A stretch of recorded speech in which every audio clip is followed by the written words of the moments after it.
5 seconds to submergence. Submergence deep into the absurd.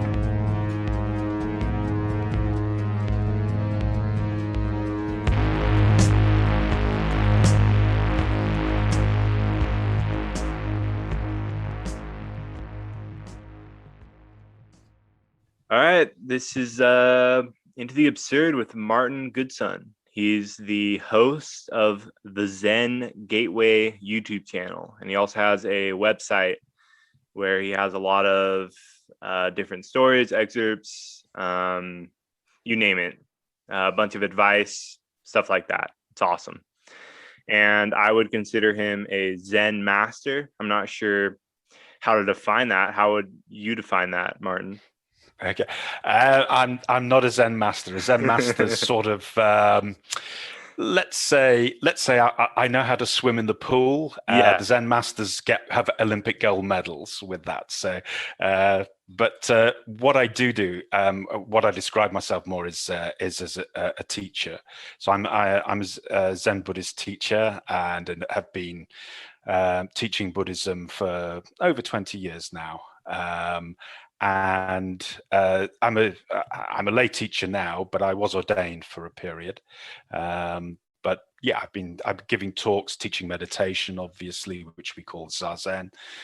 In Zen, that's means sitting meditation, and also what's commonly called a mindfulness practice, which is very much like meditation in activity. So this is the cultivation of mindful awareness in the activities of the everyday, not just when we're sitting on a cushion or on a chair. Also, obviously, I teach Buddhist theory, philosophy, and doctrines and teachings, etc., which is the context within which, obviously, we practice. So how did you come upon the Eightfold Path? I mean, if I was to sort of widen that and say I came into Buddhism per se when I was about 18 years old, before I went to university. I just happened to pick up a couple of books. There was an old series called Teach Yourself books, Teach Yourself French, Teach Yourself whatever. And there was a book called Teach Yourself Buddhism. So I picked it up. And it was written by a man called Christmas Humphreys, who founded the Buddhist Society here in London, which was the first European Buddhist society in existence in 1924. And this book went back to the 50s. So it's quite an old book, even when I picked it up in the 1980s. And I read that, and I read a couple of other books from the local library, and that sort of interested me. And then I went off to university and did university things. Didn't really think very much about meditation or much. I had done some meditation already, actually, but not in the Buddhist context. And then I sort of left. I moved from where I lived in the north of England down to London, and it was actually through a friend who I expressed an interest in Buddhism, and he was a Buddhist, and he said, "Oh, well, why don't you go to the Buddhist Society?" And so I did, and did a preliminary course on Buddhist teachings, and then joined a practice class, the Zen class, which was run by an Austrian nun called Myokyoni, who had trained in Kyoto in Japan for 12 years in a male monastery. She was a layperson, but she returned to London in 72. She was ordained in 84, and I met her in 87, and she was an incredible figure. Now, she was a Zen master, and she was given what was called Inkin. She was given Inka, which means the authority to teach, as a Zen master. And then obviously I trained with her, sitting meditation. We did what was called koan study as well, which is developing insight practice, the wisdom practice in Buddhism. And then eventually I moved into the temple, ordained, and was there, and she appointed me as a teacher. And that gave me the authority to teach, although I don't have Inka, but I can teach. She gave me the authority to teach. And basically I had the role something similar to being a priest. perhaps like an Episcopalian or an Anglican. You would have a flock, and you look after people's spiritual welfare and so on. And I would obviously teach meditation, etc. So that was sort of my route into it. I mean, I come from a sort of Catholic upbringing originally. And I've always had an interest in religion and spirituality, and all sorts of quite sort of esoteric spiritualities also I'm interested in too. So it's quite sort of wide ranging and eclectic. And I also studied philosophy at university as well, but that was entirely incidental to the interest in Buddhism. So do you ever connect your beliefs about Christianity with Buddhism at all? Yes, I do. And I think partly because obviously Christianity is my ancestral religion, shall we say. That was the religion I was brought up with, and my family's obviously was brought up, and it's my cultural background as well. And probably like, a lot of people, certainly in my neck of the woods, there was, the sort of youthful rejection of Christianity. And it was quite, and then the discovery of Buddhism. And of course, probably like a lot of Westerners who were brought up in a sort of post 18th century Enlightenment scientific realm, I like the idea that the Buddha said, don't just believe what I tell you, try these things out for yourself. That appealed very much, of course, to a sort of post 18th century Enlightenment, like an instruction manual. Attitude. Yeah, exactly. You take these things on faith to begin with, but in order to try them out for yourself. And that appealed to me very much. But the irony was that because the center I used to go to, the Dharma center I used to go to, was quite small, we used to go to a Catholic priory, a nunnery, for our retreats, and seeing how the nuns lived in Christian monasticism, and then recognizing what we were doing in our own practice, I could see the similarity, and a lot of I think the antagonism that I felt towards my sort of early feelings towards Christianity really just disappeared, and I developed, and it was replaced by a deep respect, certainly for what the monastics were doing. I would say I still have great issues with the organization, but the faith and the symbols, no problem. No problem. I can appreciate it. That makes a lot of sense. I mean, there's certainly even corruption in Buddhism, right? Yes. It's not just corruption is everywhere. If you have an organization, there's probably going to be corruption, but that doesn't mean that the ideals that the organization was founded upon are necessarily corrupt. Not at all. And of course that is true. Yeah, I mean, any organization that's old enough and big enough, and if you've got a 2,500 year old or 2,000 year old or 1,500 year old organization, it's you're gonna get the whole range of human experiences, good, bad, and indifferent, really. That kind of brings me to a question I had. Have you ever heard of Thoth's prophecy? I've heard of Thoth, who's the Egyptian god of wisdom and writing, obviously, but I'm not familiar with what the prophecy is. Yeah, if you ever get a chance, you go on YouTube and look up Thoth's prophecy read by Graham Hancock. It's awesome, but I'll give a little summary, and I want to know your perspective as far as Buddhism goes. Essentially, Thoth said that eventually humankind will lose their connection to spirit, to God, and holiness. And then with that, we're all going to become essentially mindless drones that only seek pleasure and our desires, and we're completely enslaved by these desires, and we're all hopeless, and our minds are numb and our emotions are gone. And essentially the like God or the gods will come back to Earth and then essentially destroy a bunch of stuff so that, you know, we can regain our emotions and our spirit and our connection to the world and nature and God and et cetera, et cetera. And I want to know how you feel as far as how that relates to modern society and us, everyone connected to their phones, everyone's so stimulus based, everyone's getting so polarized politically and angry, and we can't deal with our emotions, we're disconnected to nature, et cetera, et cetera. How do you think we can alleviate some of these things with Buddhism? Or do you even think there's a problem in general? Yeah. Yes, there's always a problem.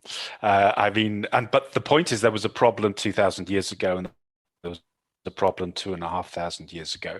Obviously, sticking with the Buddhist story, the reason that the Buddha, what is called turn the wheel of the Dharma, the reason the Buddha taught was because there were problems. So in one sense, that's not new. But the types of problems and the intensity of them do change, over periods of time. And I think, and it's interesting because that Thoth's prophecy story, that narrative has obviously, it's the story of an end time, isn't it? It's eschatological. Yeah. And we have that in Buddhism too. So as you know, Buddhism is a child religion to Hinduism. So Hinduism was the backdrop, was the background out of which Buddhism was born. And so Buddhism adopted a lot of the teachings, things like around karma and the wheel of life and so forth, and it was sort of co-opted, but the Buddha put a particular spin on each of these things. But the eschatology was there too, and in Hinduism you have what's called the Kali Yuga, Kali being the goddess of death, destruction, and the end times.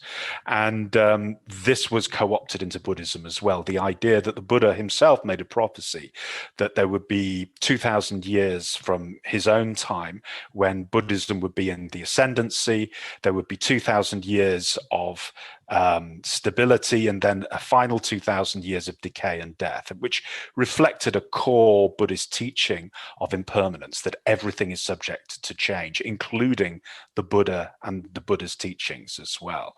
And that also impacts on our consciousness, that our consciousness also develops, maintains for a time, and then declines too, not only individually, but collectively as well, and a culture does. And it's interesting. I mean, again, my own late teacher, she was, being a Westerner herself, she was very keen to see parallels between understanding in Western culture and what Buddhism taught. And there was a man called Oswald Spengler who wrote a book called The Decline of the West. And his thesis, he was a history teacher, and his thesis was that this arc of development, maintenance, and then decline was also something that cultures and civilizations did as well. And coming back to your question about today, clearly we are we are in transition, and I think there's a number of very important things. I mean, I thought about this problem quite a bit, and certainly with the work I do on my own website, the Zen Gateway, I try and talk quite a lot to it. And I think that the issue as I see it is this, that we, for the past 300 years, I talked about the 18th century Enlightenment and the rise of it's not just the rise of science, but it's the rise of a particular worldview. There was, for various reasons, there's this antagonism between religion and science in the West. I'm just being very Eurocentric here, because history is different in different parts of the world. And these views are very different. And, it's a multipolar world, really, always has been. But we have this, we have had something that has been so brilliant. Our technology, our science, and our worldview has been used so effectively that that the spirituality side, consciousness and subjectivity, the imagination, in many ways got marginalized, and gradually, spirit itself obviously was finally ended up, instead of being in the world, instead of being part of a living spiritual universe, all of that now only exists inside your cranium, only exists inside the skull. This is the Cartesian dualist split. And it's interesting because Christianity has also tried to follow that too. It's tried to science itself up in that period, because it could see it was losing. It was obviously losing to science. People like Darwin came and really gave it a death blow, or a fatal blow. And it's been trying to sort of change itself. But what it's ended up doing is that it created a spirituality that is lukewarm for many people. People at the end of the day, a spirituality has to have awe. It has to have that sense of the divine. It has to be able to express that essence of mystery that is really at the heart of spirituality and religions, and particularly that sense of mystery. And I think that Buddhism, ironically, although Buddhism is something that has that too, although its modern Western recension also tries to strip the mysterious and the esoteric from Buddhism. You hear some Buddhists saying, "Oh, you don't have to deal with karma. Don't worry about karma and rebirth and future and past lives and all this sort of thing. We just concentrate on meditation. We just concentrate on mindfulness." But actually, Buddhism comes as a whole package. It is a religion. It has a spiritual force in it. It's called the Dharma. It doesn't have a creator God, but that doesn't mean that it doesn't have that really that deep mystery that is always at the heart of whether you can call it God or spirit or the way or the Tao, for example. It's like it's a in there. force. Yeah. And I mean, let's not forget, you used the term force. Let's not forget where George Lucas got that from. Yeah. By the way, he got that from Taoism and from Zen. And he's called himself a Zen Methodist, whatever that is. But the point is, he was a great friend of the American mythologist Joseph Campbell, and was deeply touched by that man's writings, and wanted to reintroduce that sense of mystery that really all religions have to speak to. Anyway, I don't know if that answers your question exactly, but I think that's what Buddhism is important. That's what Buddhism can bring us, and that's what we've lost. Mm-hmm. Yeah, and we're always losing it. I mean, there's a certain cycle to this, right? I mean, there's some sort of new thing, and then it grows, it declines, and then dies, and then something else is reborn, right? Yes.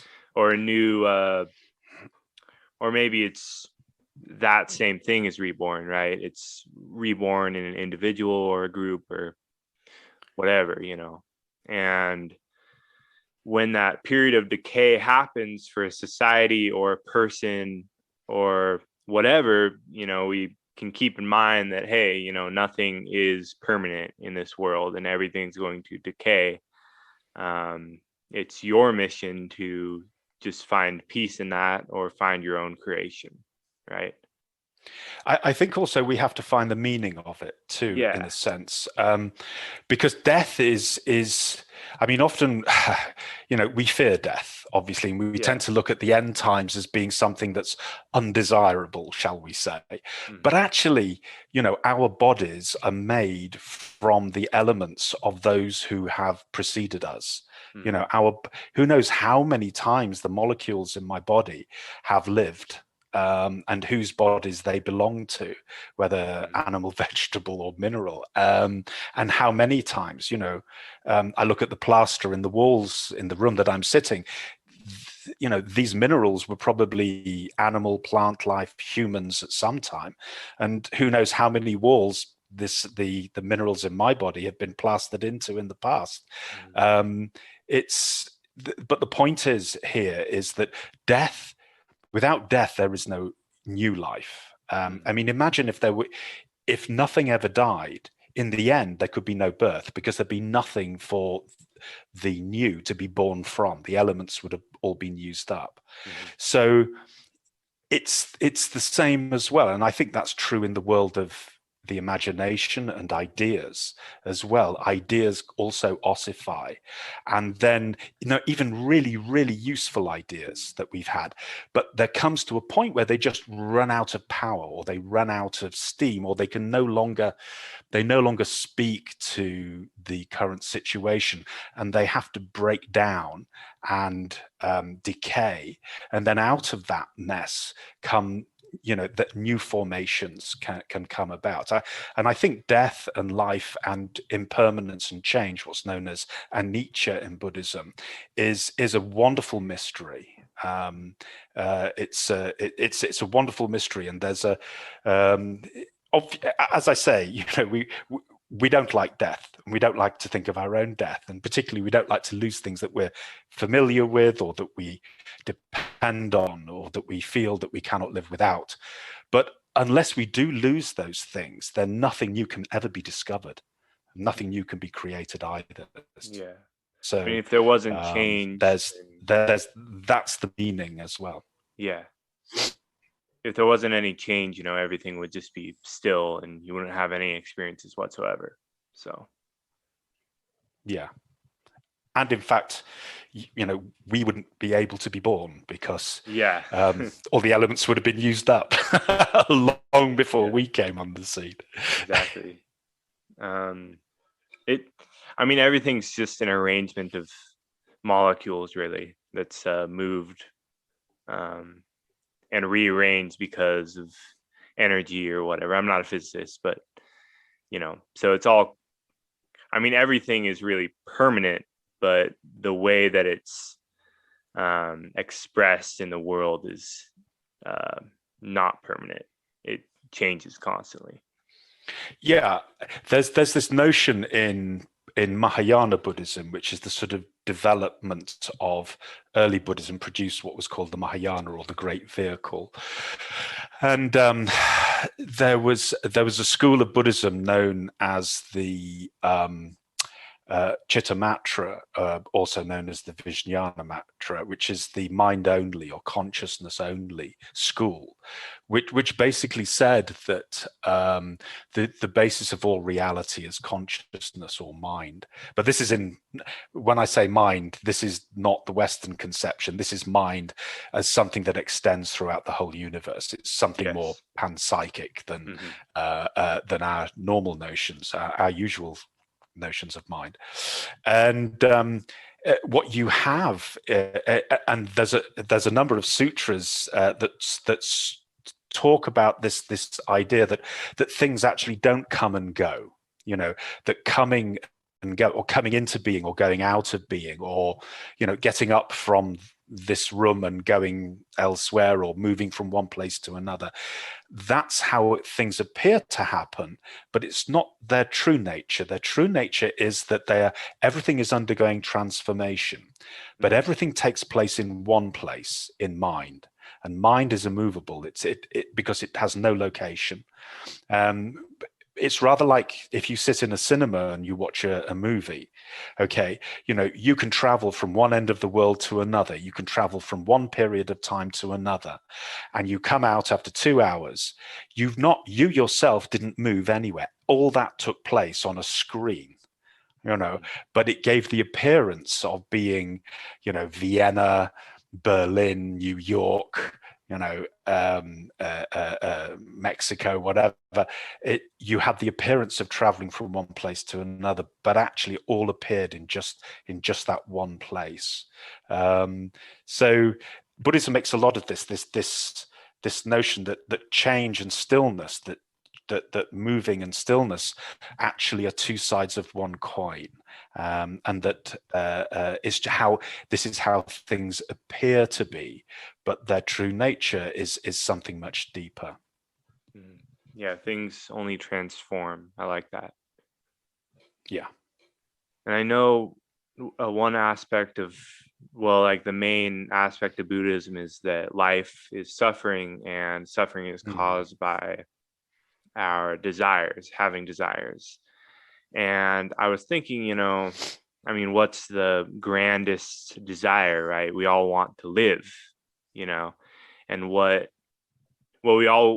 want to be like permanent, right? We want to keep living. And that's impossible. We're going to die. And that, I think, I mean, that's the basis of existential dread, at least for me. And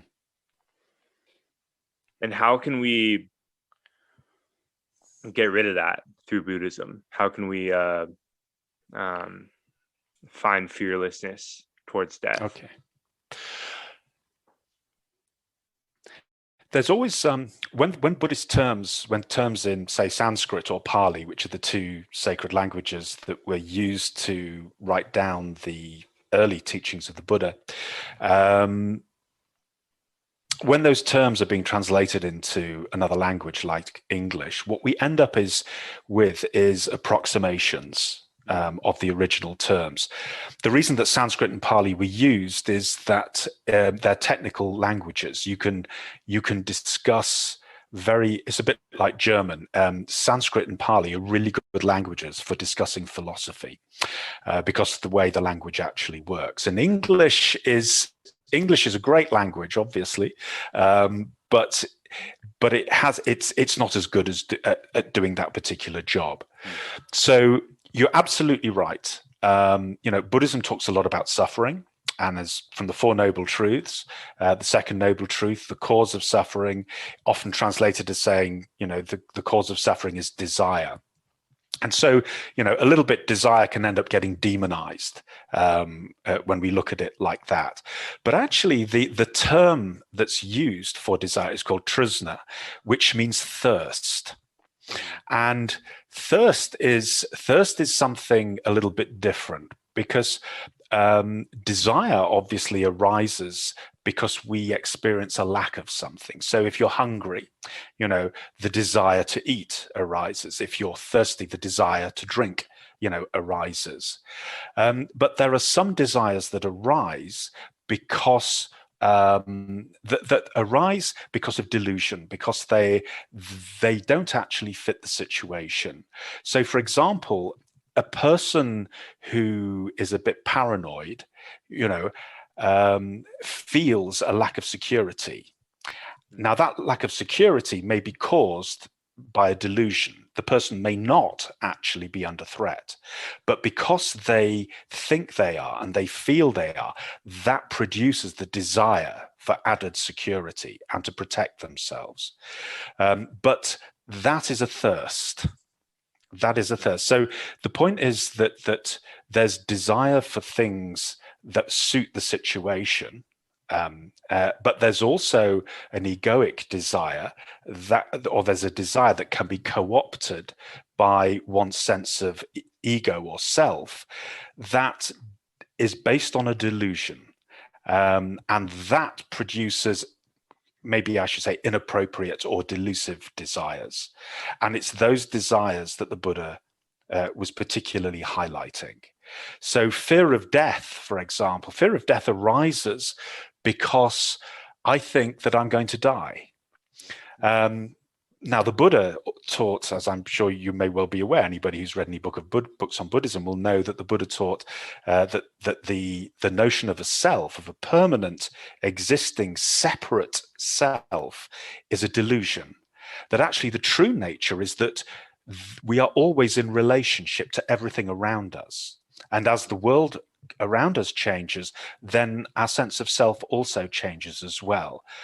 But we get hooked on this notion. We are hung up on the notion of this separate existing self. And because of that, we fear its loss, even though it's a delusion. the normal analogy that's given is it's as if in a dream, if you're being chased by a tiger, there's no point putting a gun under your bed to shoot the dream tiger, because the only solution is to actually wake up from the dream, not to shoot the tiger, which is a dream anyway. And that's the usual analogy that's given when talking about this self. So the fear of death arises from a false notion, from a delusion, and it's that being hung up on, that being attached to that notion, of that false notion. That's what causes the suffering, and that's what the Buddha was talking about in that second noble truth. So it's not as straightforward. I mean, that sounds a bit convoluted, I know. No, it makes sense. That's what the Buddha was talking about. Because you're afraid of death, but you're not even a you. Yeah, but of course that's, we can say that, but of course our emotional reactions are conditioned as if this self is absolutely real. So our emotional states are hooked on this. Rather like the man who's paranoid, even though he's not being threatened, his emotional states are constantly being triggered by anything that somebody says, or some writing he sees on the wall, or someone looks at him in a certain way. His own delusive consciousness interprets it as a threat, because that's how his emotions are geared. In exactly the same way, the Buddha said that because we are hooked to this notion of a separate self, and a permanent separate self existing, we are terrified of losing it, and we suffer as a consequence. And once we lose the notion, then the fear of death subsequently also goes. Because the fear and the suffering is dependent on the existence of that delusion. And once the delusion goes, the problem goes. So if we can kind of dissolve the notion of the self, we can kind of get rid of that delusion that we are a self, and therefore be fearless in the face of death. Yes, because in the absence of that self, when that delusion of the self has gone, then there's nothing to be frightened of anymore, because the fear was dependent on the delusion. Yeah, and now you're just a transformation. You're just a series of infinite transformations over time, essentially, or not you, but the thing that you call a you. We could even say that the real you is that whole interconnected web. Yeah. In which, so in other words, the true self, if you'd like, is not something that is separate from everything, but something that is intrinsically part of the interconnected web. It's basically a web of relationships between things that are constantly evolving. So do you think perhaps suicide is almost is kind of, I mean, is a tough topic, but do you think it's perhaps the self seeing, oh no, death is so frightening, I can't stand it, I can't stand the fact that I'm going to die someday, I just don't want to have this fear anymore, I'm just going to end it? Yes, and I think that what we in those sorts of circumstances, one of the traits of the delusion of a separate self. So imagine. So let me just sort of paint this picture. Here I am. I am me, and everything else outside of me is something that's cut off and separate. Now, my relationship of this myself to everything else is twofold. Either I can control it, or it can control me.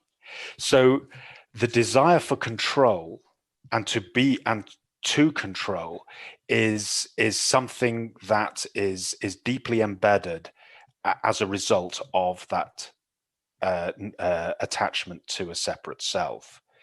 And I think that in the end, suicide, rather like, for example, there were the cases in the First World War. I remember seeing a documentary a long time ago. Quite often, so soldiers would spend a long time in the trenches in France, and they knew they were going to go over the top. They knew that they were going to face a hail of bullets, but they didn't know when it was going to happen. They had to wait until the generals at the back gave the order, and then a whistle would be blown, and then everybody would have to jump over at the same time, and you would charge forward. Imagine being in the trench. You could be waiting hours or days for that to come, and you are anxiously thinking about, when is it going to happen? It's going to happen, but when? And when is it going to happen?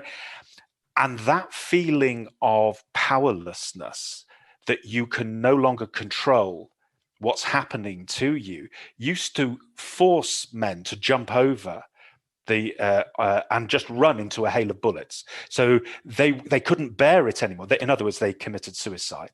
But it was a case, it was recognized, the psychologists recognized this as a syndrome, that when people are in a state of powerlessness, any opportunity to seize control, even if it means your own death, is preferable than to feeling helpless.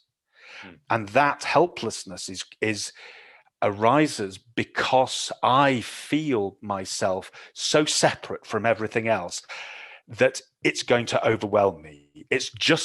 All it's going to do is to control me. And if my last act is to kill myself, at least I can choose when that happens.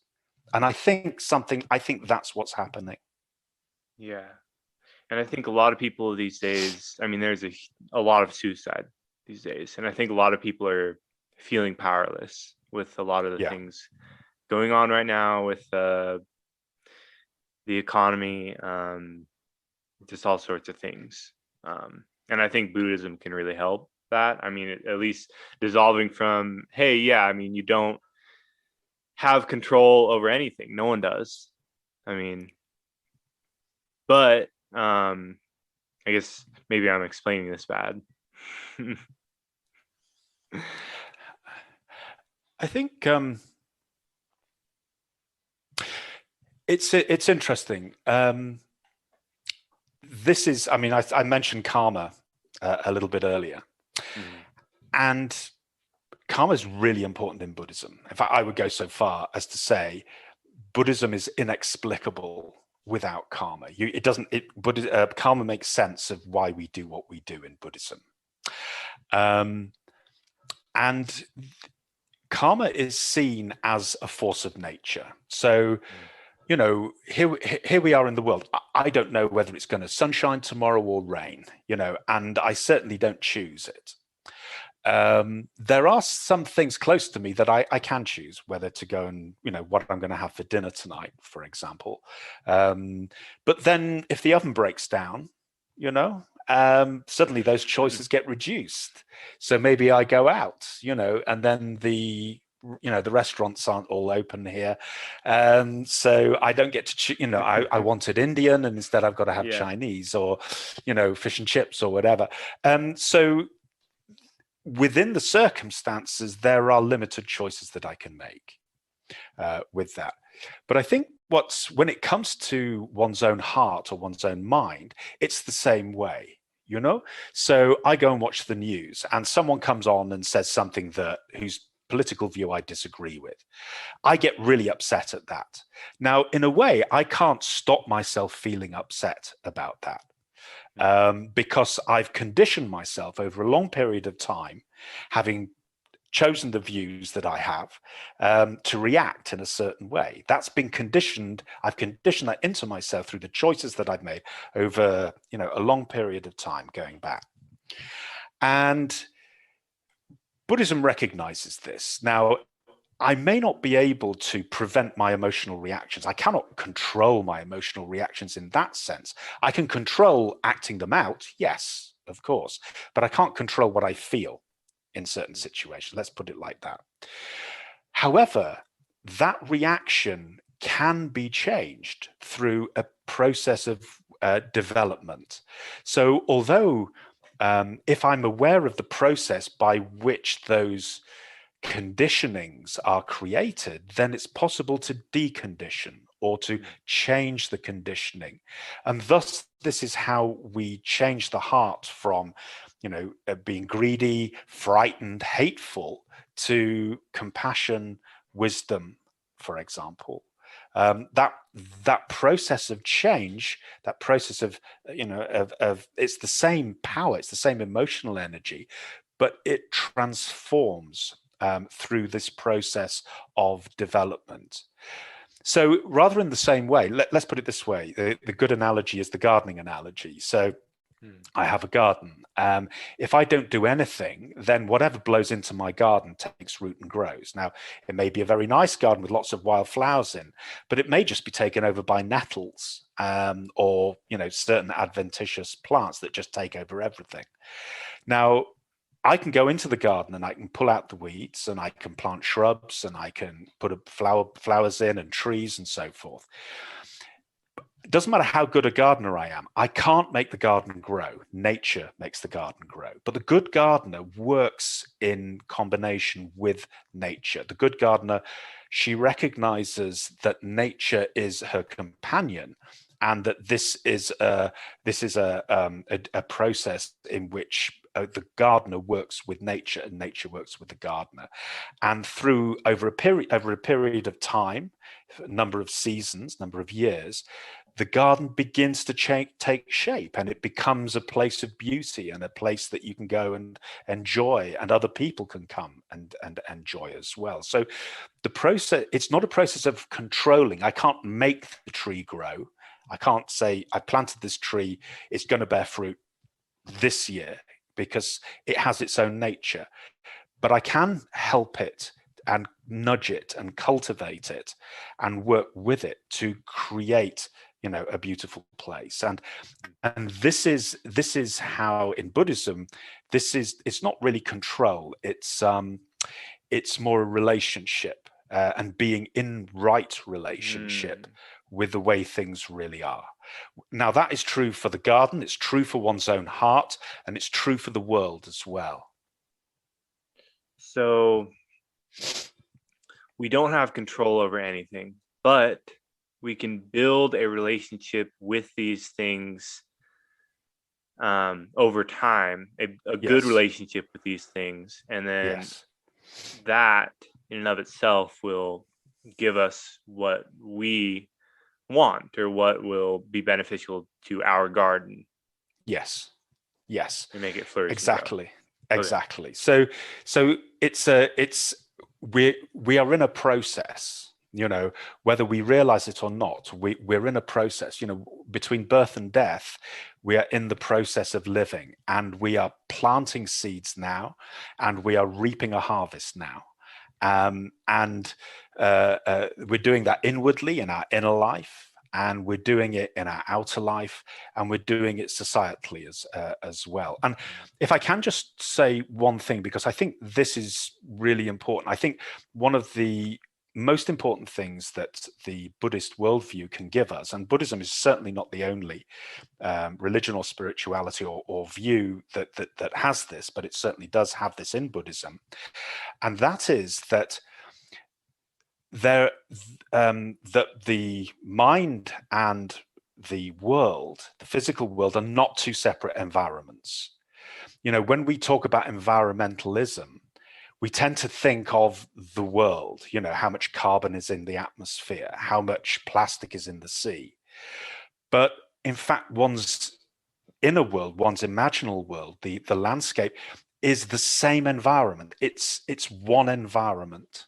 There isn't an inner environment and an outer one. It's all the same. It's the same ecology that exists both inwardly and outwardly. They may be different in appearance and form even, but they're of exactly one nature. And that is known this is when we use the term the Dharma, the inherent nature of things. This is what is being referred to. I said earlier about the mind only school, consciousness only. It's because everything is made of has the same basis in reality, so there can be no separation. And what that means is that as well as going out and saving the whale, one can also improve the environment by cultivating the virtues and value of one's own heart as well. And this is why, because I had a teacher who once said to me, he said, when referring, he was in Myanmar. He did his national service over in the 50s, and he said, we walked past the Buddhist temple, and my sergeant said to me, he said, I could never worship a god who spent his whole time contemplating his own navel. And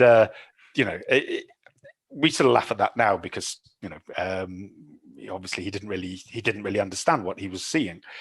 But it's actually a prejudice that a lot of people still have. There you are sitting on your cushion, meditating. What good are you doing?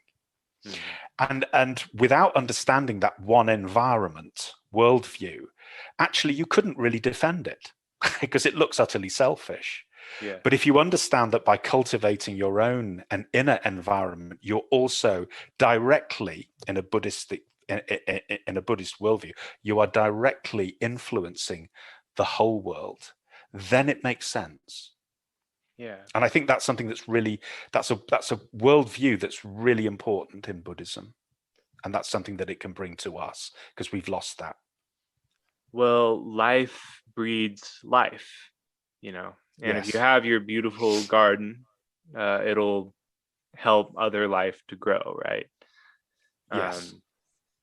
And if you're a positive person, I mean, this is like I don't know if it's called the law of positivity or the positivity hypothesis or whatever it's called. When you're a positive person, thinking. You attract positivity to yourself, and you bring out positivity to the rest of the world. Yeah, and interestingly, I mean, there's good science behind that too. Mm-hmm.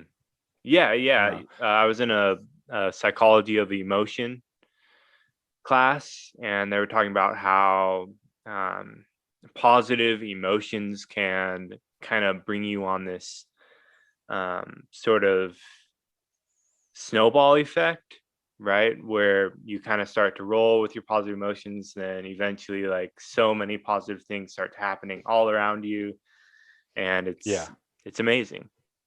Yes. Yeah. It's I mean, because actually in America, I don't know if you've ever heard of Mitch Horowitz. He's a writer. He writes a lot about the sort of on the New Thought side of things. But yeah, he writes a lot about also some of the science behind it as well. And it is very interesting. But it does, I think, particularly what it does to see that thought and thought formations, what in Buddhism is known as sort of mental objects, actually has agency itself, not just because thinking to myself, oh, I'm going to make myself a cup of tea, and then I get up and go to the kitchen and make a cup of tea. Yes, of course, that happens. But actually having the thought itself has agency. And in Buddhism, that's supported too, because what brings about future developments are karmic actions, what are called karmic actions. And karmic actions are threefold. They're of the body, they're of the spoken word, and they're also of thinking as well. So thoughts themselves have karmic outputs, whether or not I get up and go and make a cup of coffee. Simply creating the volition that I want a cup of coffee, say, itself has a karmic output, Buddhistically speaking. So it's quite, again, it has this basis that the mind and the physical world are actually two sides of one and the same coin. They're not separated. It's not a story of separation. So it sounds like there's a lot of animism in Buddhism. Like things kind of have their own life force in a sense. Yeah, I mean, I think that there is a lot of, I mean, the old vitalism thing. It's, I mean, it's interesting because Buddhism actually exists in many, many Buddhist countries like Thailand, Sri Lanka, China, perhaps a little bit back in the past, Japan, as is now, Vietnam, Cambodia, and so forth. These are countries where Buddhism still exists and has been practiced for many centuries, in some cases a couple of millennia.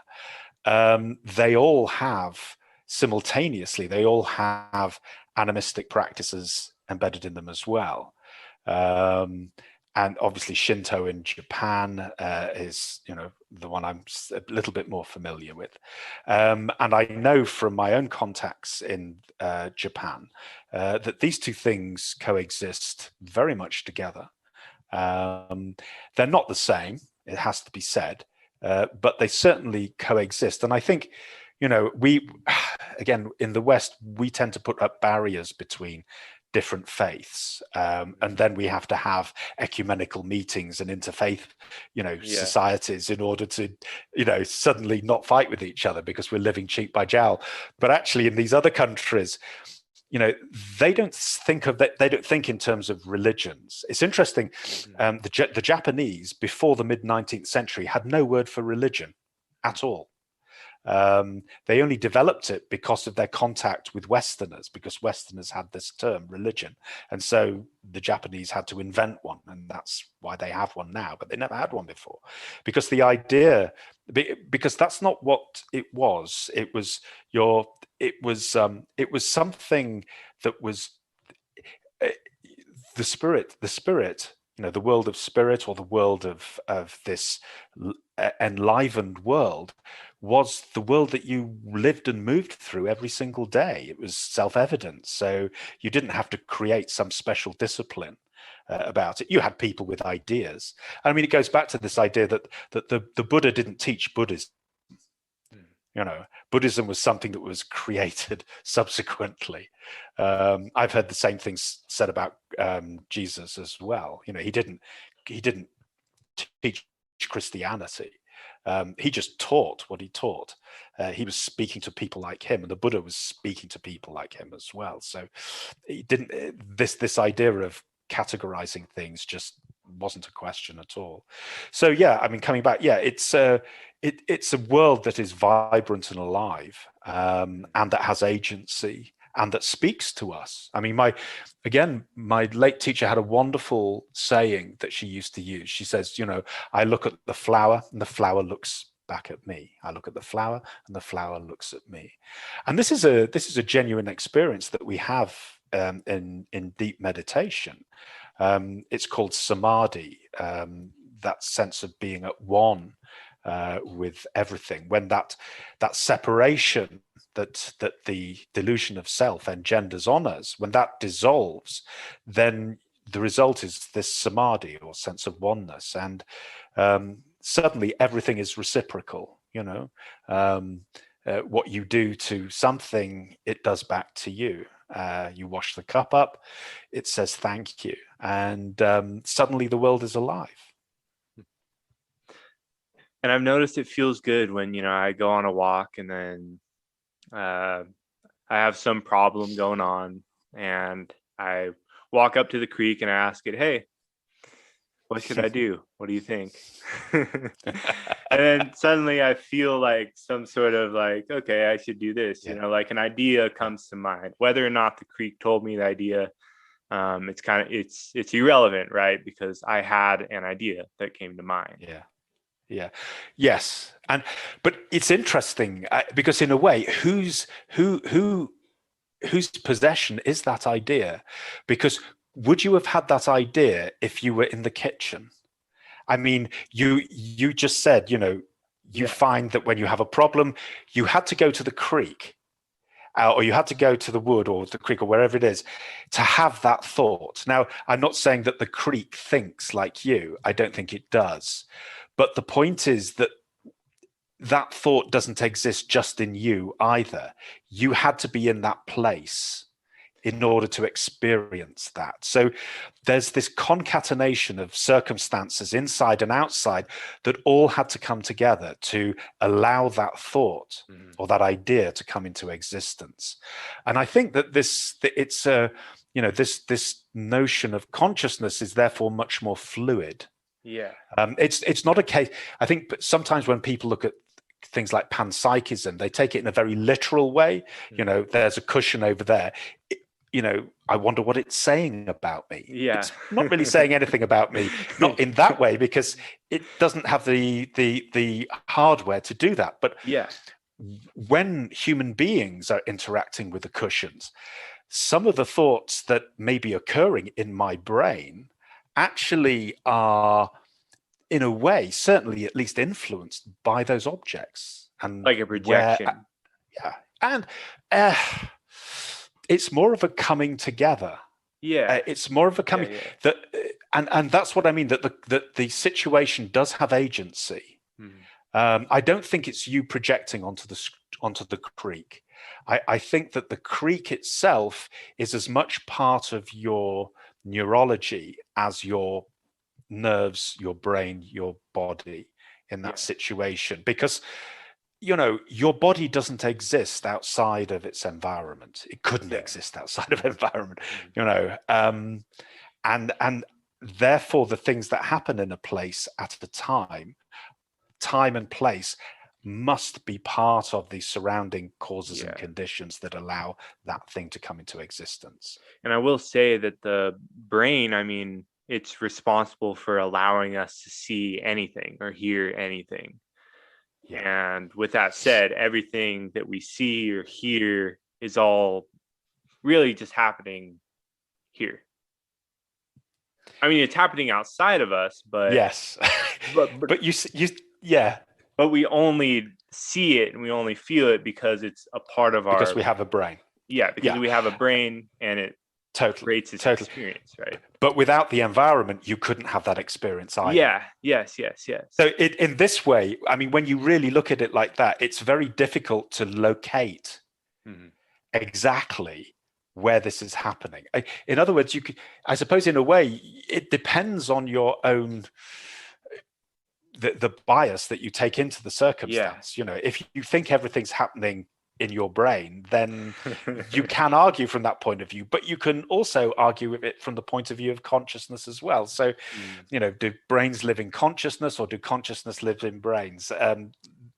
You can actually create a narrative that can explain things from either point of view. And I think the fact that you can means that those are two, that matter and consciousness are two sides of one thing. If they are truly reflexive in that way, and you can, it's just a matter of in which place you want to place your narrative, then I think that really is saying, it's two forms of one thing. I mean, that's what it is. I mean, it kind of goes back to that garden analogy where, like the garden's not, it only grows because of nature, but you can influence it to grow better, right? That's two sides of the coin, right? Yes. Yeah. Both those things are needed. And both those things. And it's, and it's interesting that certainly in later Buddhism, there was a lot made of that. So there's a sutra called the Flower Garland Sutra. In Japanese, it's called the Avatamsaka. And the basic thesis of that sutra is that everything exists in one thing and one thing exists in everything. So it's this complete reciprocity. And the analogy that is used throughout the sutra, it says that that the whole universe exists in a single mote of dust, but the mote of dust does not increase in size, and neither does the universe shrink down to fit inside. but that is exactly how things are. The whole universe exists within that mote of dust, and that mote of dust exists within the universe at one and the same time. And really what that is, in a way, poetically bringing over, but also when I say poetically, I'm not just talking about a literary metaphor. It's expressing a profound sense of reality, that this interconnectedness goes all the way through everything. And that everything is so interstitial together, the complete opposite of separation, the complete opposite of atomization, that it can never be. You can never look at one thing entirely out as separate from everything else. If only we had a physicist. Either. Yeah, exactly. If only we had a physicist to talk about string theory with us, but. I'd be lost within about 3 sentences, probably. Maths was never my strong point. Yeah. All right. Well, I think we're reaching a little over an hour. So that was awesome. And I appreciate having you on. And I don't want to take up any more of your time. So thank you very much for the opportunity to discuss these things. It's great. Awesome. All right. Well, hopefully we'll have you on again. And that's Into the Absurd with Martin Goodson. Thanks for listening.